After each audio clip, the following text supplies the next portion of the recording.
Anayasanın ilk üç maddesi, ilk madde Türkiye Devleti bir cumhuriyettir.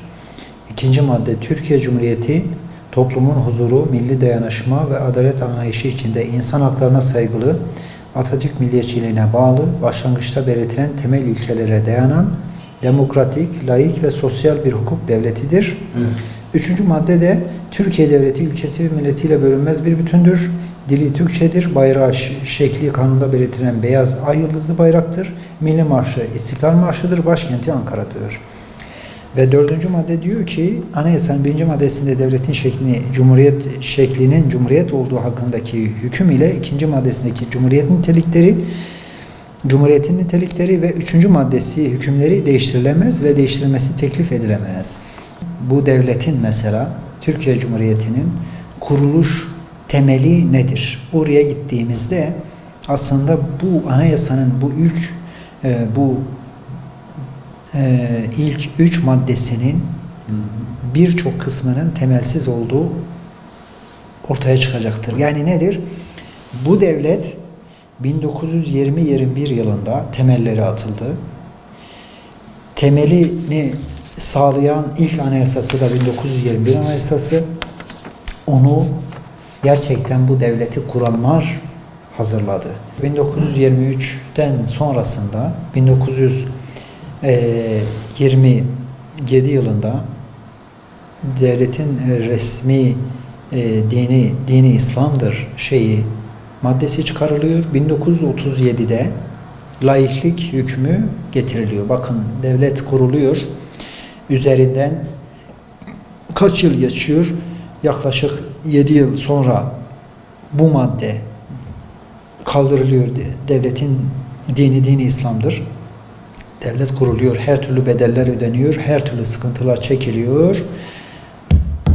O kurulan devletin üzerine birileri çöküyor ve istediği şekli veriyor. Şekli nedir? Bedeli ödeyenler halk şekli verme hakkına sahiptir.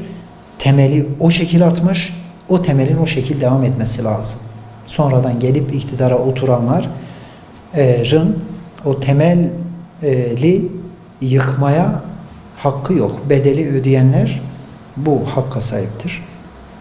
Dolayısıyla aslında kurucu anayasaya aykırı bu şeyler sadece o açıdan bakıldığında bile geçersizdir yani. Kurucu anayasa belli. Toplumu yani bu devleti kuranların iradesi belli.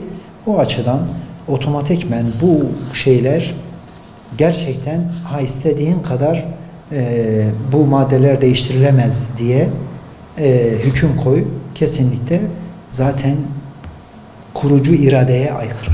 Diyorlar ya Cumhuriyet Halk Partisi ve şeyleri biziz kurucu değil yani. 1923'ten sonra gelip oturmuşlar. O mirası heder etmişler. O temeli yıkmışlar. Kendi heva heveslerine uyan bir düzen kurmaya çalışmışlar. Bir zulüm düzeni, bir istibdat düzeni kurmuşlar. Bunu zaten toplum çok acı şekilde bedellerini ödedi yani. Müslümanlara yapılan zulümlerden, Kürt milletine yapılan zulümlerden yanlış bir felsefeyle, yanlış bir zihniyetle gittikleri için o temeli, o beraber kurulan tertemiz temeli yakıp ortadan kaldırdıkları için yeni kurulan bina da maalesef zulüm üzerine bina edildiği için bunun bedelini halk çok fena ödedi. Ödemeye devam ediyor. Yani birçok şeyi tabii ki kaldırıldı o zihniyetin ama henüz alınacak çok yol var. Bu da ilk üç madde de birçok kısmı şeydir. Yani bu toplumun şeylerine, yapısına uymadığı için bunlar da toplum bir şekil bunu da yapacak. Kaçacak yer yok. Yani kesinlikle. İstediğin kadar madde koy. Şimdi burada iki yol düşünülebilir. Bir, dördüncü maddeyi, anayasanın dördüncü maddesini kaldırıp değiştirilemez hükmünü ortadan kaldırmak bu düşünülebilir.